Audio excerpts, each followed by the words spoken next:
Today is Wednesday, April the 18th, 2012. I'm Matthew T.G. I'm the birthday boy, Heath Mullican. And I am Tony Casey. Welcome to the Technology Show, a weekly podcast featuring technology, theology, and everything in between. Believe it or not, this is episode 153.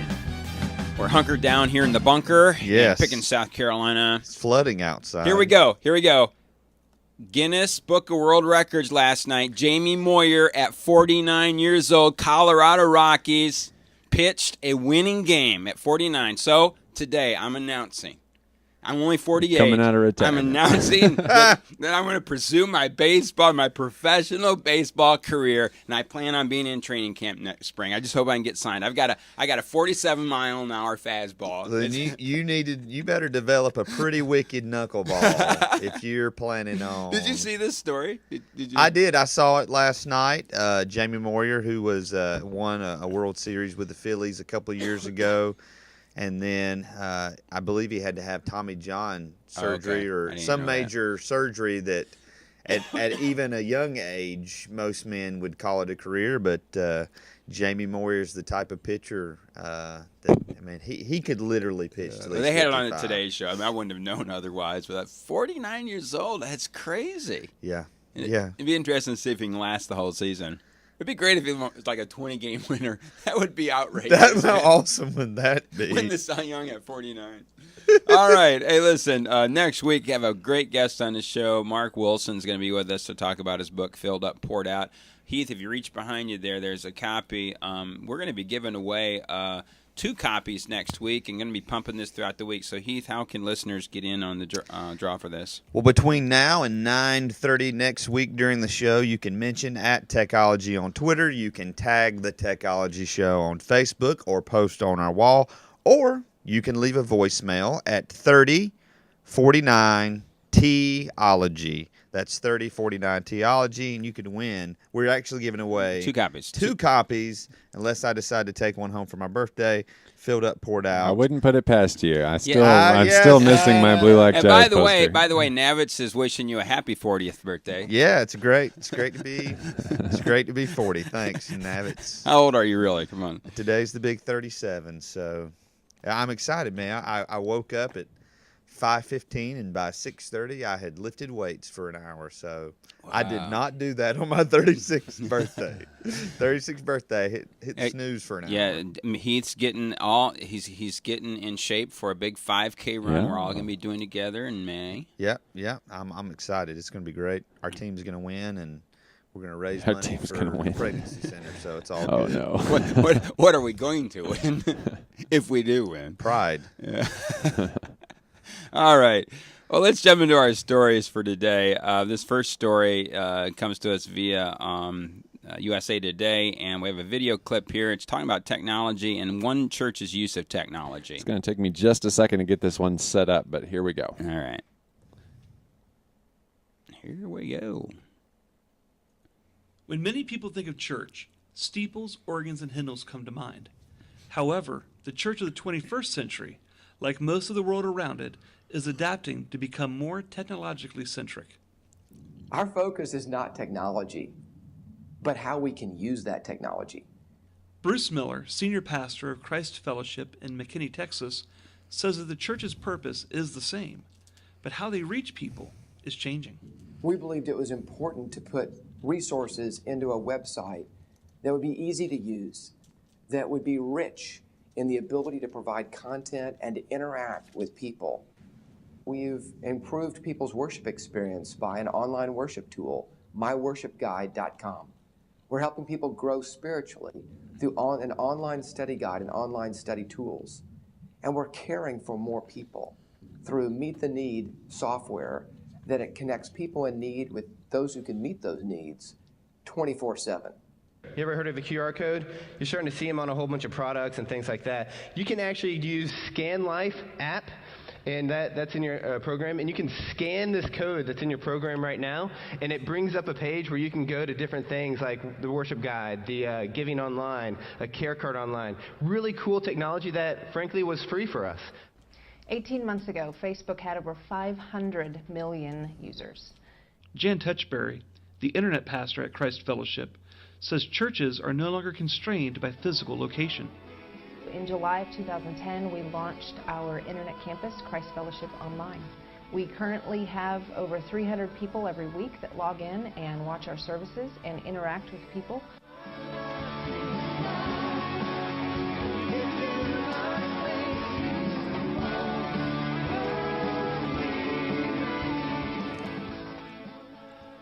We have people who watch online from probably 43 out of the 50 states in the United States. They're also able to invite their friends and family to view special occasions like baptism and baby dedications. Every single time we have a baby dedication or baptism, I get a very thankful email or Facebook message from a family member in another state or another part of the country or world that is able to participate in that event with this family that they normally wouldn't be able to. Who he was forming a new agreement with related to his company had changed the locks on the building where the company was hosted and legally locked him out of the company. Technology has changed the way we interact. It has the potential to bring people that might not ever meet face to face together for a common purpose. And we see technology as a tool, as a means to bring hope and healing to more people through Jesus Christ. All right. And one of the things that struck me about that video is that it seemed like a commercial. Yeah. I mean, it's a USA Today story, but clearly the pastors. It's obvious that USA Today invests themselves heavily in print media and not.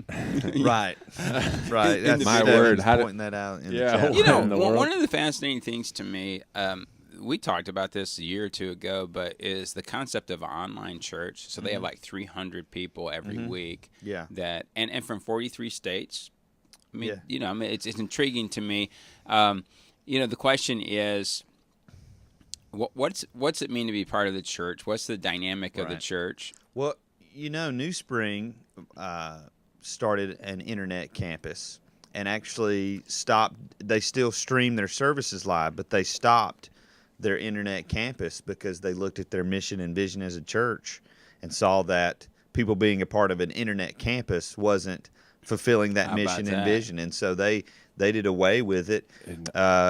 I think, you know, one way that our church has been trying to use technologies, we use the YouVersion sermon notes that people can go to on their smartphone, or even during the week they can go on there and they can follow the notes and they Okay. can read the scripture. We just voted as a board the other night. We will begin an online giving, kind of a 6-month test run with online giving and see how that affects things. There are definitely tools that a church can use that's good. That you like what you're saying. There are tools that YouVersion has. There's tools for online giving, but I don't think that every church should strive to be an online church. Right. Like Good point. that is a lot of effort, Good point, and right. not everybody can do it. There are some churches that do it really well. The forefront church for me Yeah. in my mind on this is LifeChurch, LifeChurch.tv. yep. They do that. They do it well. They've got it fully staffed. Like if you're actually watching the service, there's a chat room that's going Yeah. alongside it. They've got that chat room staffed with people who then intentionally look for others and reach out and then make a communication beyond just what's happening in the chat room. So they've got it figured out. But not every church can do that. Not every church Right. has the resources Right. to do that. Not every church is set up to do that. So everybody shouldn't try that. But there are tools that should be implemented by the church. We shouldn't be afraid of technology. And we should say what tools do. Like, I'm very proud to hear this about New Spring. I actually I heard that story before. Yeah. That I'm glad that they chose to say this doesn't go with who we are. It's hard to build intimate community when you're spread out across 40-some states. I would say really hard to do that. So would you say that? I mean, you lifted up, one particular ministry. You feel like they're doing it right. So Yeah. part of the reason you think they're doing it right is because they staff it and they're intentional about it. They're that really is- trying to build a that community. is their model, and they are. So they do have physical locations, but they they treat that as a mission. It's part of their thing, and they pour a ton of resources into it. Yeah. Life Church, just so you know, are also the ones who put out YouVersion. Yeah. That's theirs. Yeah. Life Church has Open.Life Church TV, where every one of their resources, from children Absolutely to free. young adults to youth to adult ministries, all free. They do churchmetrics.com, an online church statistical keeping website, all free. So they've got the people and the resources behind this to make it work. Other churches, like I look at a church like, and I know this is kind of anathema to talk about in some ways, but like Mars Hill in Seattle, they don't have a live campus, but they have a huge reach via the internet. And there's nothing wrong with using tools to say, okay, here's our message, here's the transcript from the message, and to put it out like that. But they don't pour resources into trying to do it live. Right. I think very few can actually accomplish that well. I do love the thought of the thing that the one lady said in this about their church when they use live streaming to help with baptisms and infant dedications for family. I thought That's that was huge. interesting. I think that's you could I let think that's great. Yeah, we That's have cool. we have a lady in our church, Judy Grant, and she had missionary friends that when she came to Christ, she attended a church in Florida. These missionary friends were formative in her life, or at least she had formed a relationship with them, and they were coming back to the church to speak on a Sunday evening. Well, she let me Wednesday evening, excuse me. So she let me know I'm not going to be at the adult Bible study because these people are coming. I'm going to stay home and watch it on the internet. And you say, awesome, do Exactly. it. Yeah, because Yeah. those are the kind of things that are building intimacy. Yeah. So that's as opposed to like if just somebody drops in to watch the service and then drops out. Those things, you see how that's different? That's creating an intimacy. There's an intimacy that's already there for Judy and for these missionaries that she knows. Good point. And so that continues. They're that building work on of something intimacy. that happened in the physical world. Right. Yeah. And same with like baptism and stuff like that. It would be an intimacy that happens that's a part of the physical world that's going to make that worthwhile. Yeah. One of the things, the cool things with the YouVersion that we're using as a church is every Sunday there's a play. We ask kind of a question, a challenge question, and people can go on and answer that. And this past week, one of the prayer requests was actually a praise report that I'll actually be sharing in the message next week. But it came via through the came YouVersion somebody app. typed it on his smartphone during church, and so after church I'm able to go on there and I can see. And That is a great tool. How are you training the people in your church to utilize that? we just talk about it. I mean, every week when I begin the message, I say, if you've got your Bibles, turn to Genesis chapter 6. If you got your smartphone, we put it in the bulletin how to find it. But I say, if you got your smartphone, go on your YouVersion app and search for us under live. And Yeah. I mean, I think you raise a good point. You got to coordinate that and you got to Right. educate. But like, in Sunday school this past Sunday, I mean, one of the people that's been a guest on this show, Paul Brown, I mean, I asked for volunteers to read scripture, and at one point there were 3 passages that need to be read. At 2 of the 3, Paul was one reading on his smartphone, Wanda was the other reading on her smartphone, and so increasingly, This YouVersion live stuff, if you haven't ever checked it out, it's worth looking at. It's something I've wanted to implement, but it's one of those things where I feel like we need to like staff people to train, like, and say, and maybe even have a portion of the service where you kind of just go through and walk through. Okay, here's what it looks like.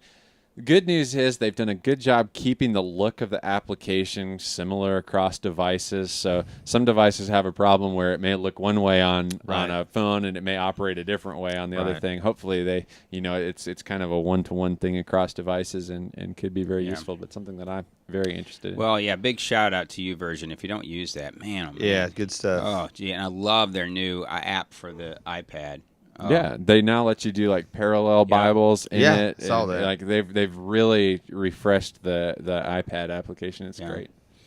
All right. Well, let's move on here. We're going to spend a good segment of the show talking about a subject that we've brought up before, and that is sex trafficking.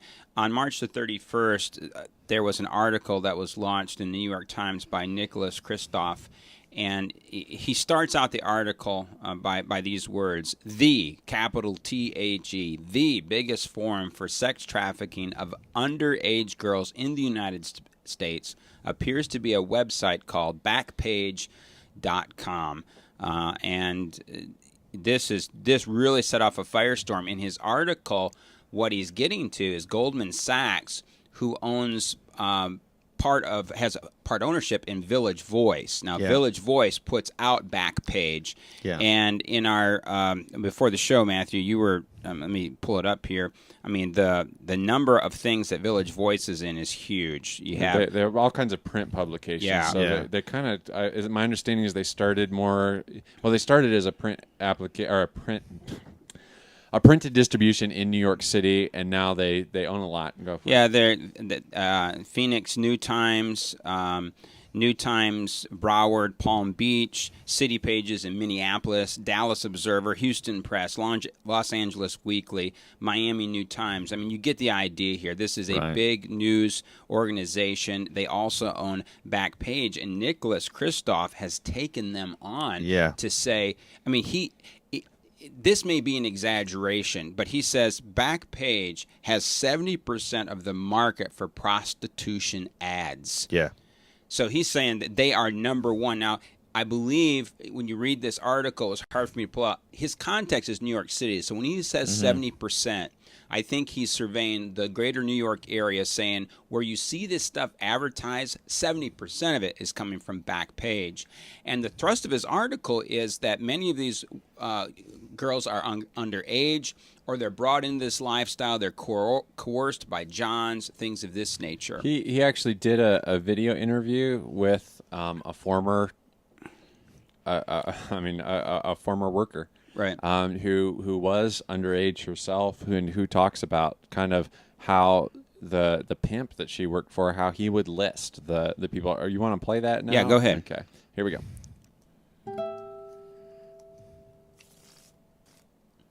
This is the central location. If they're on 28th and Lexington, or over here working the track, they can drop their money off at the McDonald's through him. I went on a walk in Midtown Manhattan the other day with a young woman who used to work these streets. She was sold for sex by a succession of pimps while she was still a minor.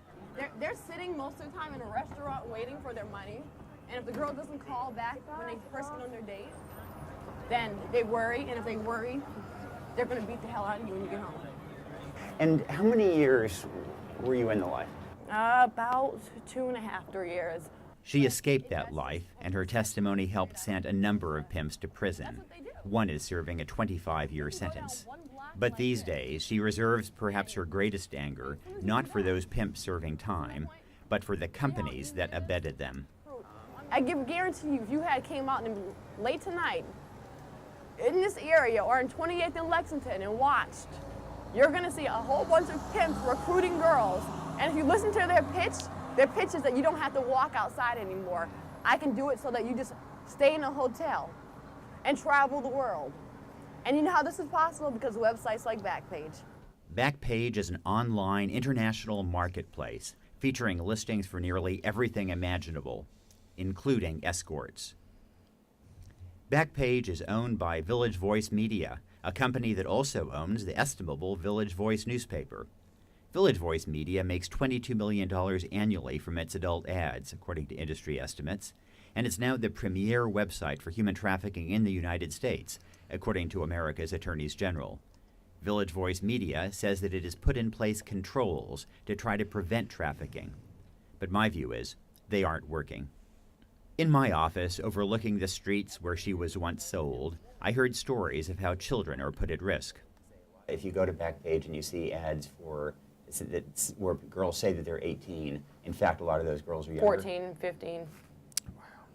I know a lot of the girls that I worked with, that the pimps that I dealt with turned out, we placed it for 18, the younger girls, the youngest ones that they could have, we put 18 for. If they were like 16 or 17, we'd put 19.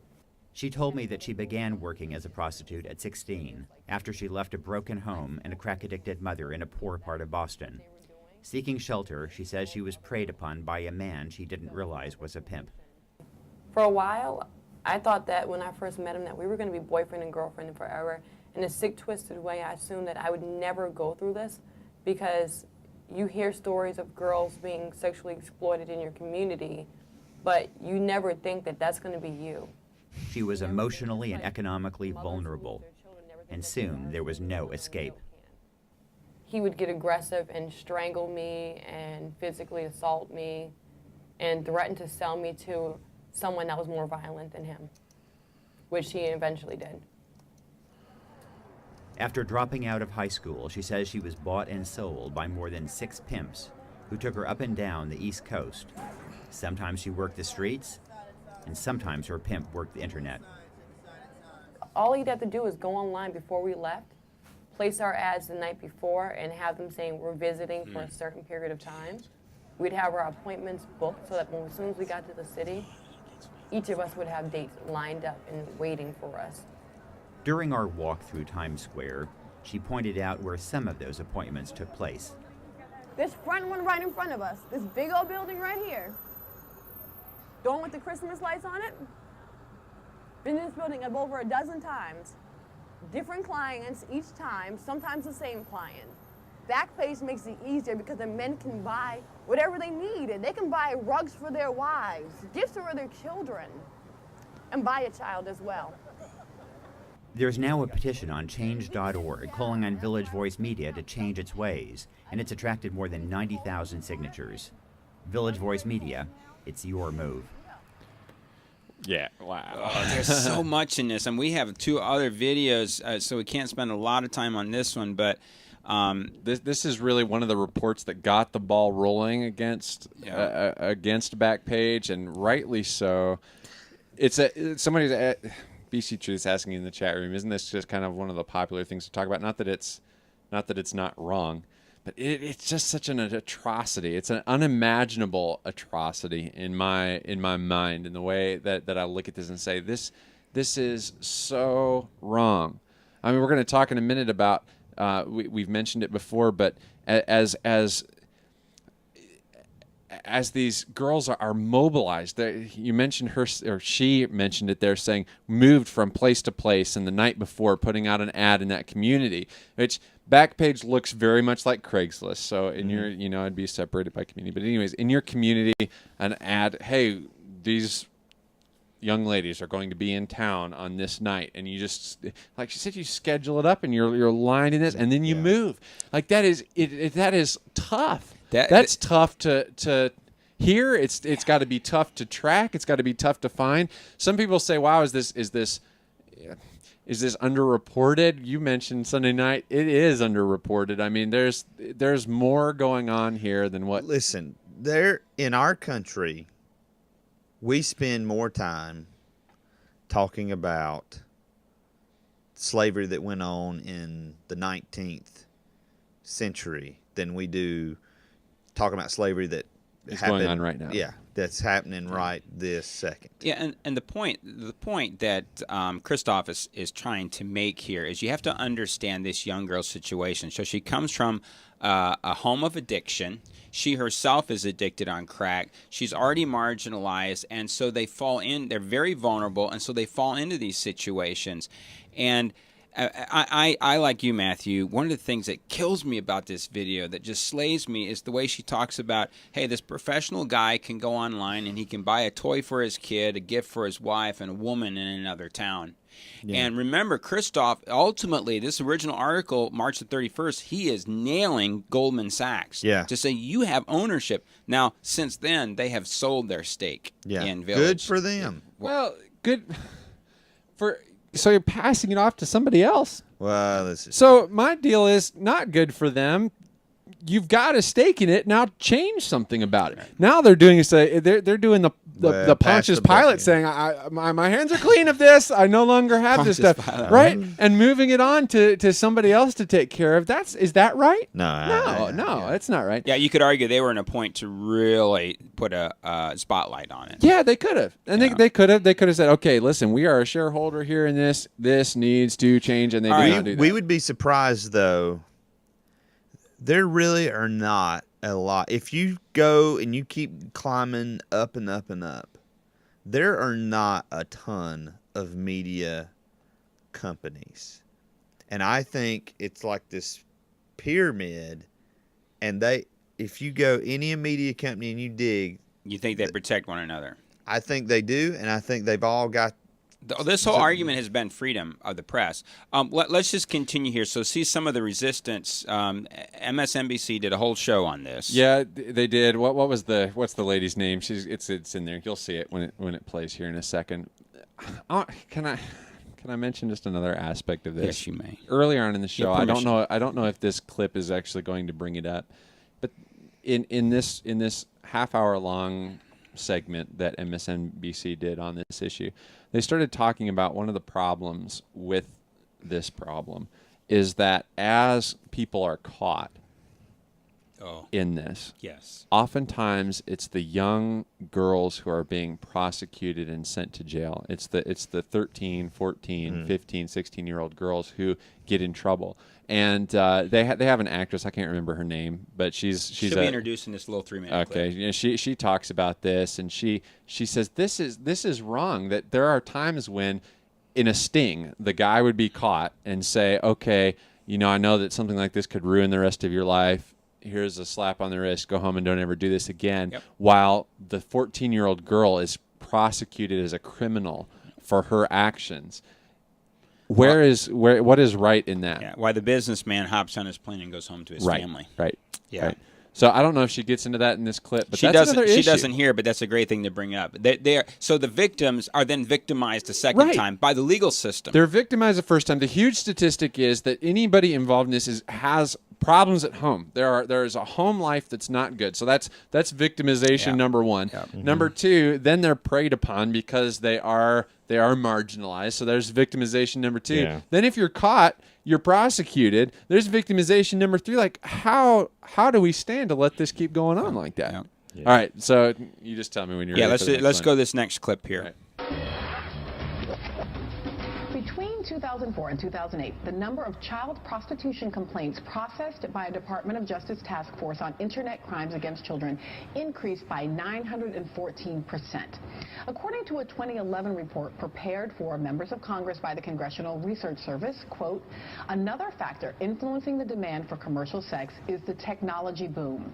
Commercial sex is advertised extensively on the internet, and buyers are connecting with victims through cell phones, allowing traffickers to conduct business quickly and anonymously over the phone rather than face-to-face.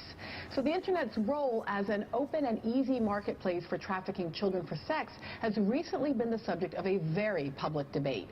New York Times writer Nick Kristof has led a crusade from his column against a website called Backpage.com, which he's called, quote, the biggest forum for sex trafficking for underage girls in the United States. Kristof says attorneys general have linked Backpage to child sex trafficking arrests in 22 states. Backpage.com is owned by Village Voice Media, the nation's largest alternative news publisher. And in a recent protest outside the Village Voice, the company's progressive New York Weekly activists added their voices to Kristof's. They hold the company responsible for facilitating child sex trafficking through Backpage.com and demanded that the Voice's parent company shut down the adult classified section of the site. Still with me at the table, Rachel Lloyd, author of the book Girls Like Us, and joining us, the Reverend Dr. Catherine Henderson, president of Auburn Theological Seminary. Still with us from Los Angeles, UN Goodwill Ambassador and actress Mira Sorvino, and joining us now from Seattle, Liz McDougall, General Counsel for Village Voice Media Holdings. Catherine, I just want to start with you, and then, Liz, I want to come to you to discuss a bit this particular question around Backpage.com. Right. Great to be with you, Melissa. This is a very serious issue, and we at Auburn have taken this on through Groundswell, our social action initiative, and we have gathered a group of 600 some religious leaders across the country from different traditions, and now almost 250,000 citizens out there who have come together calling on Village Voice Media to shut down the adult section of Backpage.com. Why? Because children, you can buy a toaster, you can buy a car on Backpage.com, and you can buy people for sex, including sometimes children. And so we are taking this, very seriously. We are flanked in this effort by the 51 states attorneys general, who may disagree on other things, but on this they are coming together, and certainly many other nonprofits like Rachel's and others. So there's a groundswell movement now that is.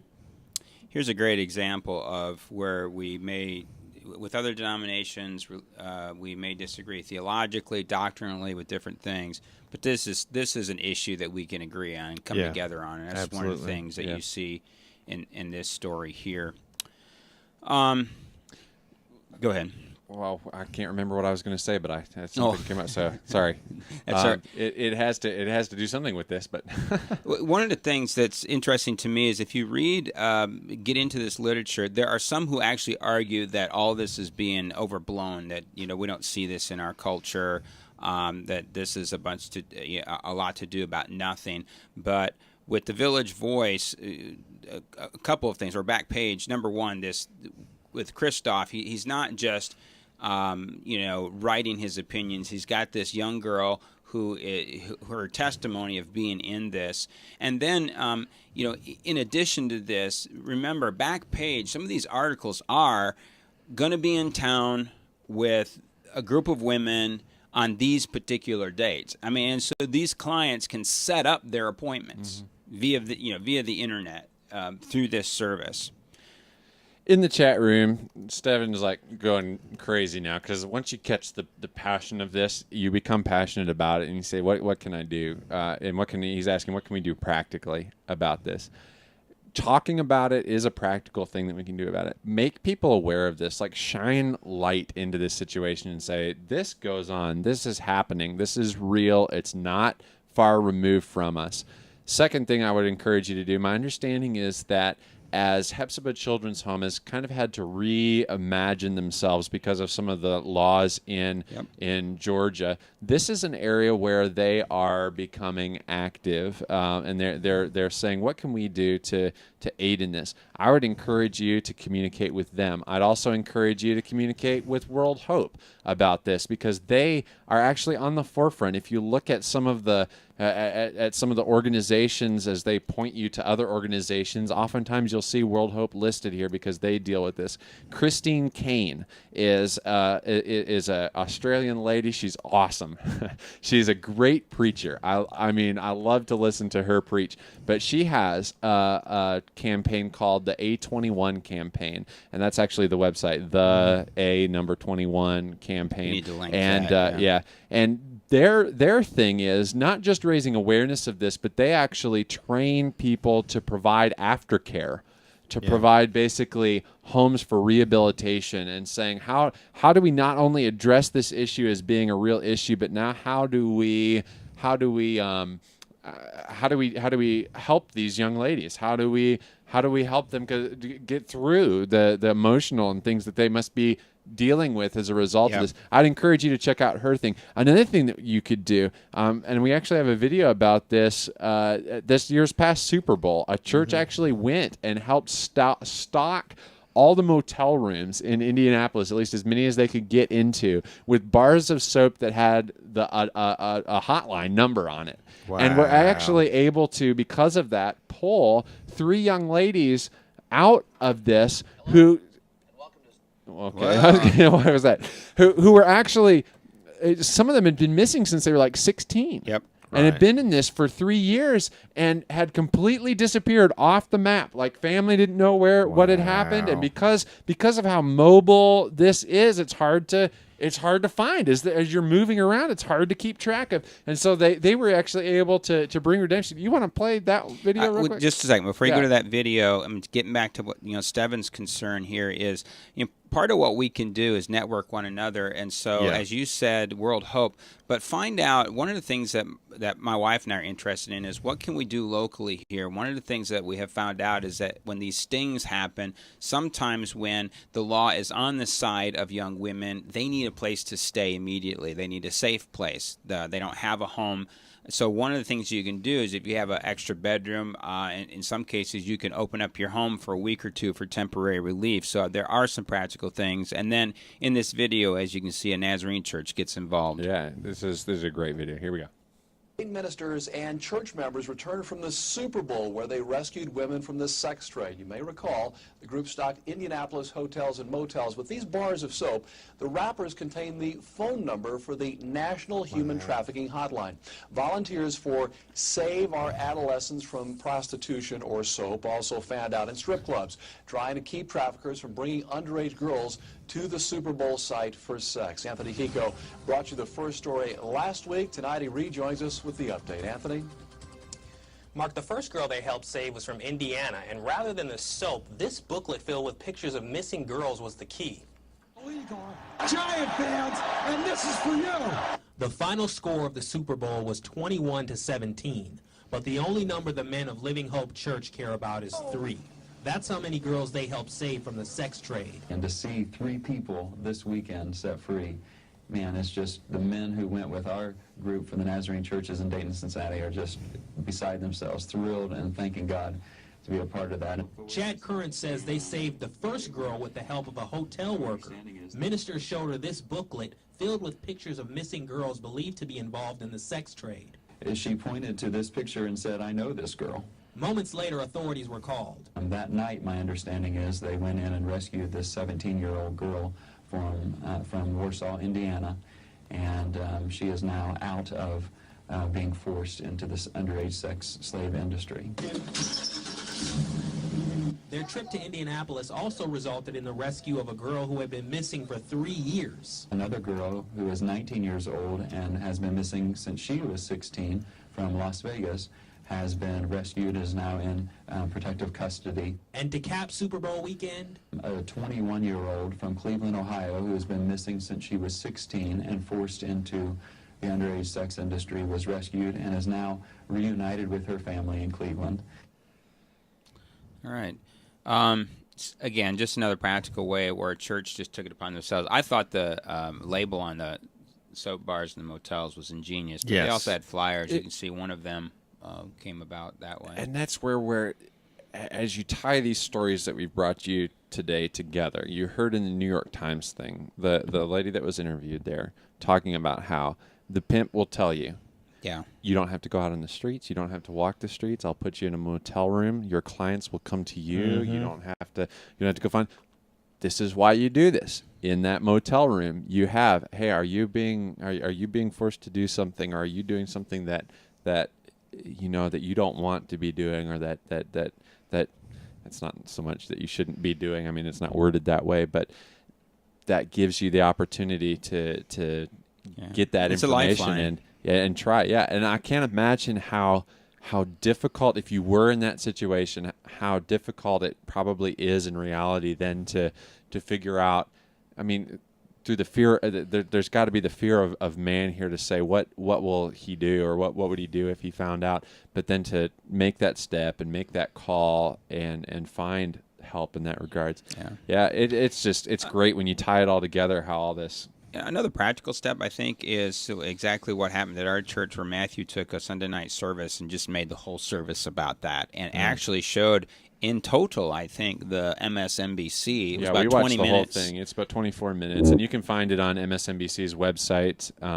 You can find the whole 24, and it was aired this Saturday, so it's very current, very recent. There was some recent testimony in the Supreme Court, I guess, or either that or to Congress, I can't remember, but that happened just this Friday on this issue, talking about changing the legislation that says to give safe harbor laws, to say, why are we prosecuting the 14-year-old girl who's a part of this? That happened just this weekend. So like you say, if you want to do something, what can you do practically? Make people aware of this and say this is going on. Yeah, let's do this. I put the A21 campaign link in. If we could put the link, if you can find the link to the whole MSNBC show, and then we also have these other videos that we have posted there. We've got the links on there as well, and so feel free to take advantage of that. And to YouTube, just know we don't play these things to try to make money for ourselves or violate copyright legislation. Right. We're showing these videos. YouTube, it's all a computer generated thing that will pull this episode off the air because of this. But and we're using these in accordance with fair use. But Yes. as Matthew said, sometimes, I mean, we're a little worried that our show might get pulled because we've played 3 videos, but we're within the fair use. But we do it to talk about it, not to try to make a Yeah. buck about it, but to raise awareness about it and to say, hey, this is what's happening, and to say, go to these places now, go to the New York Times, read this column, stay in line with Christoph as he continues this what battle. a guy! What a guy! I mean, really. Yeah, I mean, yeah. he's being read his courageous column. here. Go subscribe to his column as he continues to write about it. Go to MSNBC, watch this whole episode of things. Okay, listen, before we get to They Said It, Matthew, when he's the guy responsible for me buying my first Apple product. He brought me over, and I haven't looked back. I love my Apple products. But the whole time I've known him, he's had this weird thing where he talks about the smell of there's nothing like the smell of opening. Now, I swear, I don't smell it. I don't get it.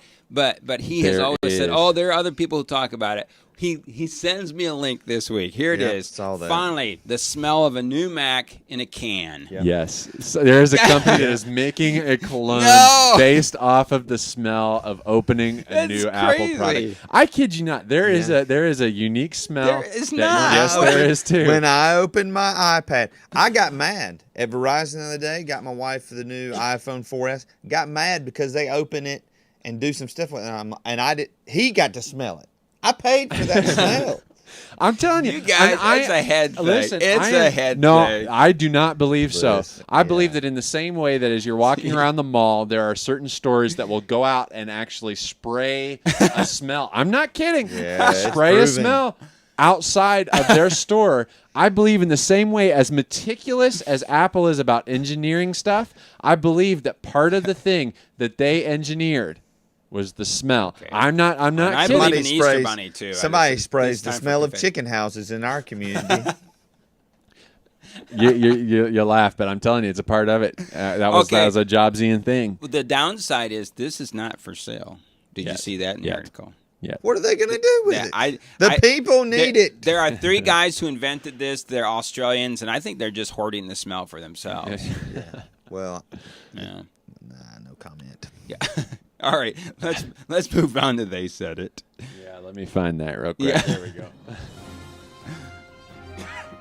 Read my lips. I'm going to say this again. I've never taken steroids or HGH. I took the initiative in creating the internet. The Macintosh, of all the machines I've ever seen, is the only one that meets that standard. I'm not a crook. If you know what you're doing here, slide out. A slacktivist is someone unwilling to actually leave their computer to further the cause. So while they support the idea, they'll do the lowest common denominator to support it.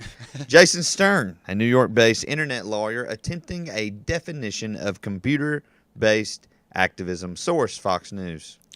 Couples who cohabitate before marriage, and especially before an engagement or an otherwise clear commitment, tend to be less satisfied with their marriages and more likely to divorce than couples who do not.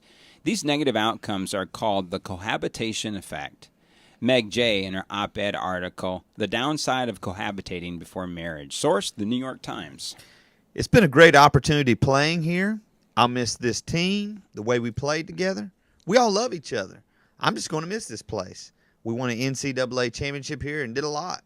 We all did a lot for this school, and I'm going to miss it. Kentucky Wildcat Anthony Davis, speaking on behalf of the team's starting 5, who will all enter the 2012 NBA draft. Source, ESPN. To look at this small and intensely beautiful treasure from the Anglo-Saxon period is to see it exactly as those who created it in the 7th century would have seen it. Lynn Brindley, the British Library's chief executive, commenting on the library's $14.3 million purchase of the 7th century St. Cuthbert Gospel. Source, Seattle PI. So, I mean, like, when's the last time you laid down a cool million or more for a Bible? All the time. Yeah. They have pictures of this, not a whole lot of pictures, but it is kind of cool to think that you could have a Bible. This is the Gospel of John and some other gospel writings. It's in remarkably good shape, but a little pricey there, especially when you think of what the U version is free. Yes. Listen, I think probably Heath and our, as we were talking in the pre-show here, the story that really got traction with me and you is this whole Kentucky story. Yeah, you have. So if there are sports fans, forgive us here for just a moment. Right. So Kentucky, their starting 5 is 3 freshmen, 2 sophomores. Yep. They're also graduating 2 seniors. So 7 of their 12 main players gone. Yep. And obviously there's an outcry against Kentucky, and particularly John Calipari, who is playing. So far as we know, within the rules, he's recruiting players who only. What do you mean? So as far as we know, I mean, what are you implying, Heath? I'm implying that there have been times in the history of college basketball that players have been paid to attend a certain school. What I find interesting, and we talked about this, is the University of Connecticut recently received a ban from the 2013 NCAA tournament because of all tournament play. They can't even play in their conference tournament. Of a low APR rate, which is academic progress rate, and it's based on a lot of different factors, but one of the factors is your graduation rate. And if a kid comes in and enrolls and leaves early, that affects your graduation rate. And for what we know, 5 of the 12 players on John Calipari's Kentucky team this year will not graduate. That's nearly 50%. Yeah. And so it's within the rules. If these guys want to go play pro basketball, absolutely, more power to them. But I'm just interested how this is going to affect in 2 or 3 years. Will there be sanctions against them? And I actually, I'm going to moralize here a little bit. I do think there's a humanitarian aspect to this. If you're not aware of it, the NBA finally passed a rule saying, you need to go to college for a year before you come to the NBA draft. What was happening is that a lot of players were getting where they were going right from high school into the pros. That was a problem. Why? Because the pros are not a developmental league. And so these guys were sitting on the bench because they weren't ready, but they weren't being developed. And so many of them, once their initial contracts ran out, it was bad. And so now what they're doing is they're coming to college because this rule says go to a college for a year. So they come, but they're not getting a college education. So now let me ask you this, Heath. In the midst of all this, some of this is finances is driving it. Right. These kids are coming from poor situations. They don't have money. And so get out there 1 year, get your name on the list, become a lottery pick. Now you're a millionaire. Right. Now get this. So if you're at Kentucky and you're Davis, that university can take your name, put it on the back of a jersey, and make money hand over fist. Absolutely. But if Davis takes his own game jersey and he sells it at a pawn shop, he is in violation. The school's in violation, and they get in a lot of trouble. Yeah. So, do you think that it's time for some of these rules to go by the wayside? Whereas, if the school is putting Davis's name on the back of a jersey, should he get a cut of that? Yeah, I mean, you got to look at video games. A college video game, they put the players on there. They cannot put their names. They put their number. They put their vital statistics. It is the players. And really, but they don't have the name on it. Doesn't have the name. I mean, it just says power forward number 34. But you know who it is because they're trying to make it like the real team. Right. But the NCAA, the universities, they all make millions, perhaps billions off these licensing deals. I agree that the system is broken. It is. It really is. In college basketball, But do you think, do the fans really, the fans are shelling out more money than ever before for season tickets, for merchandise, for $8 hot dogs. But the fans aren't the problem. The rules are the problem. Right. And yes, so and it's not just Kentucky. I mean, North Carolina this year, they have a senior who's gone, but they have 3 underclassmen that are clearing for the draft.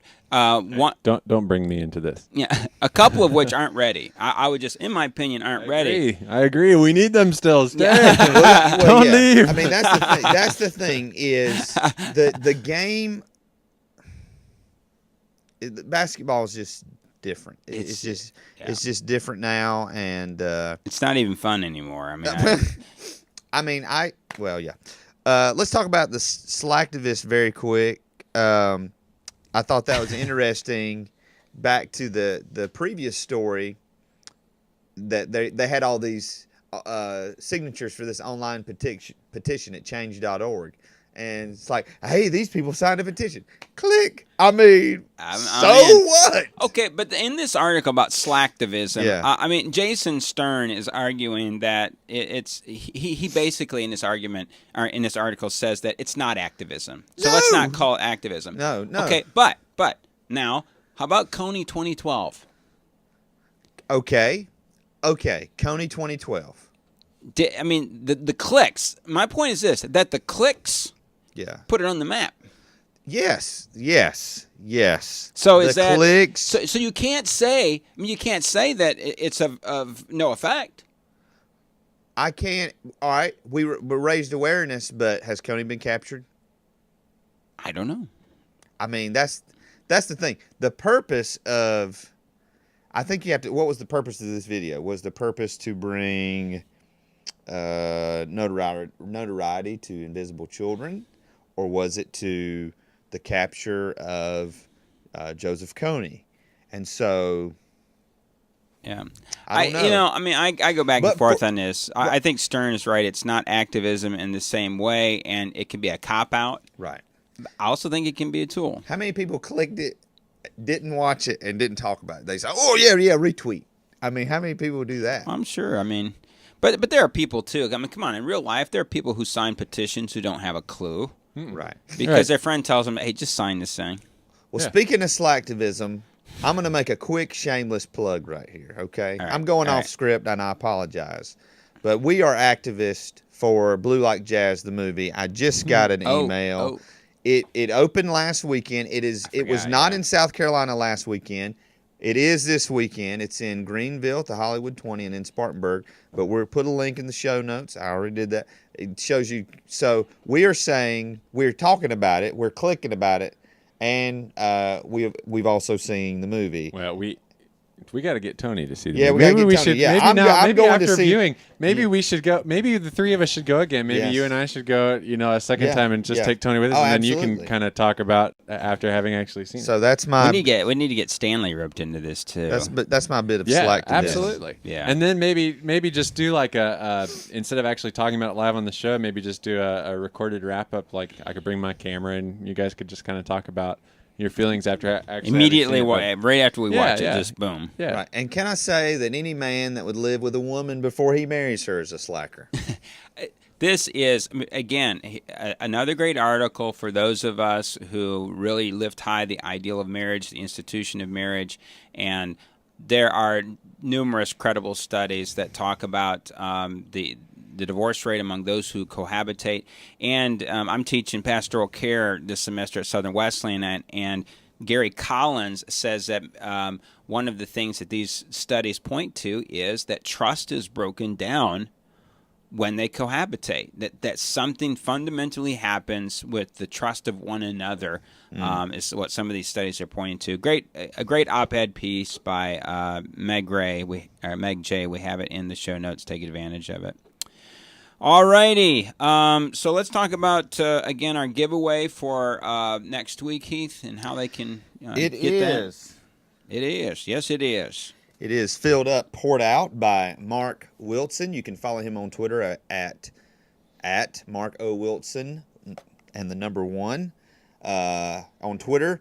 But if you mention @Techology on Twitter, tag the Techology Show on Facebook, or post on our wall, or call 3049 Theology, leave a message. You've got 1 week to do that. We're giving away 2 copies of this book. This is an amazing book. 3 ways to enter, so you can enter 3 times. You can enter 3 times, and enter your mother 3 times. I really don't care. Create fake Twitter accounts. I don't care, but enter, because we want you to have this amazing. And you know who read that book and actually wrote for him about it. The foreword is written by Mark Batterson.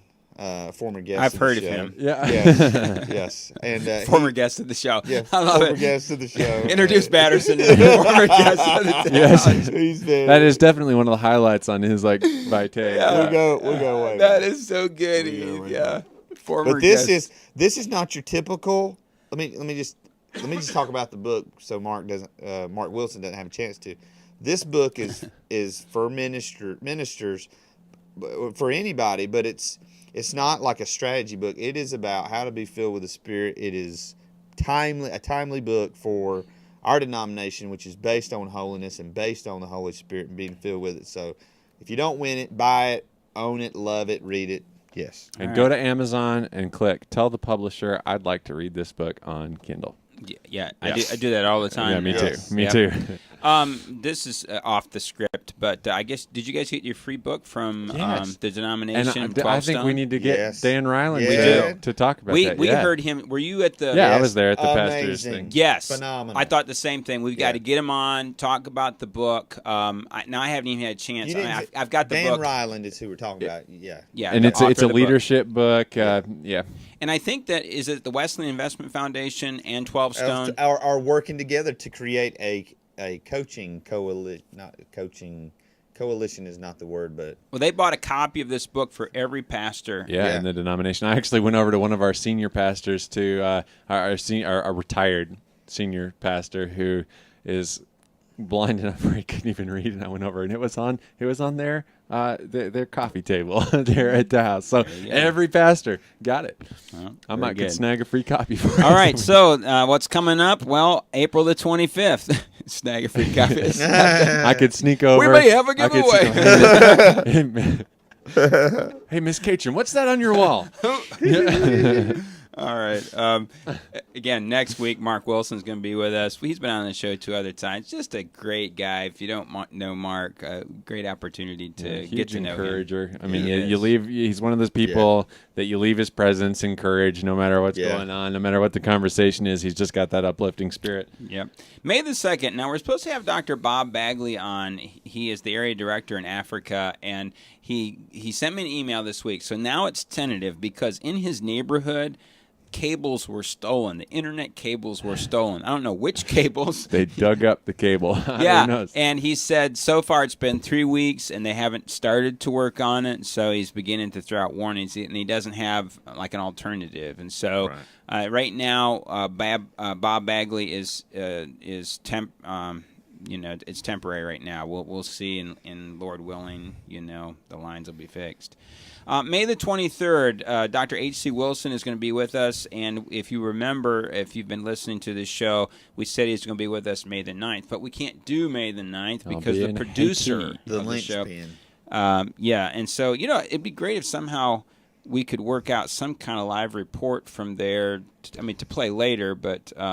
or maybe you can bring footage back. I mean, it'd be great to... I'll try. I don't know what I'm actually going to take with me camera-wise. It's kind of I'm really not there for this purpose. I would love to go sometime with that being my sole purpose of going is just to go shoot stuff. I would love that. I would absolutely love that. Global Partners, if anyone is listening there, please let me do that. Yes. I would love to go do that. You got 11 months to get ready for our trip next March to get this man some equipment. Heath, I've got the equipment. I just need the blessing to go and do it. Heath, and I'm just letting you know that there are so many Golden Grove people that will probably go on that trip that we're going to have to push you guys out. Let me just tell you, that's not going to happen. How many? You don't know, man. We've been working on them hard. I've been working arms. the crowd, man. I have been working the crowd. Now we'll see. When it push comes to shove and commitment time, you never have as many. But oh yeah, I've been announcing. My hope is that we have to look at Heath and say we've got so many going that you're just gonna have to take your own separate. Well, back to that. As far as bringing back footage, I'll try. I mean, I'll see what I have and what I can bring back. My dream would be to go spend a week, half the week with Carl Gilles, just going around the mainland of Haiti and getting stuff. or 2 weeks. 1 week with him, and then another week on Loganov. Now he's got 2 weeks. Another week on 3 Loganov. weeks. One was some of the time with Greg to get some stuff about the hospital. I mean, because there's so much going on there right now. The new guest houses, all that. Another bit of time with Lowell Adams, another missionary there who actually travels to like the very rural communities there on Loganov, teaching community health programs. Yeah, it would be heard of so Lowell. cool. Yes. Yeah. All right. So again, May the 9th, no show. Because the producer is out of town, and May the 23rd, we have H.C. Wilson, who is the General Director for Global Partners. Remind you that June the 2nd through the 6th, there won't be a show per se that week, but we'll be at General Conference. There'll We'll be be all giving kinds all of shows. kinds of stuff. Yeah. Yeah, There will be 24 tons hours of shows. of coverage. Well, Wall to now, wall. careful now. Remember, your producer has to sleep a little bit too, so... All righty. And part of that is the prequel, which will be on Yeah, live we stream. get to stream that for them. Which Yeah. who's the guest for that? Don Dayton. Yeah. Oh, listen, Tony's man. hero. His book, as we get close to, just the week before we go to General Conference, we're giving away his book, Discovering Evangelical Heritage. When I was in college, that book rocked my world. And Don is an interesting character, a brilliant, brilliant man.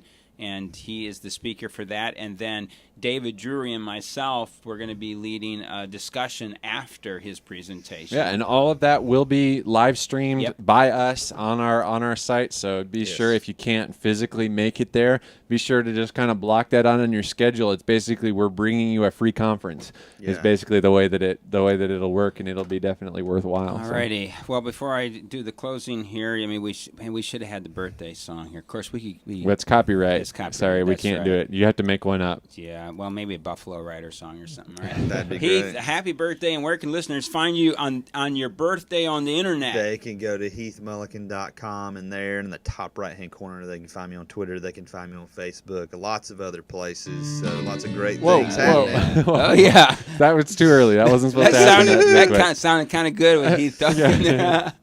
All right, Siege, where can listeners You find can you? find me at MatthewTG.com, where, as always, if you can spell it, you are worthy to read what I write. And you can find me at Facebook.com/AKC64. And if you want to do further research on anything we discussed today, you can find the links to all the stories we covered at our website, thetechnologyshow.com. If you want to contact us, send your emails to thetechnologyshow@gmail.com or leave us a voicemail by calling us at 3049-TEOLOGY. That's 304-986-5649. Leave us a message. We may even play your comments on the air. Thanks for joining us.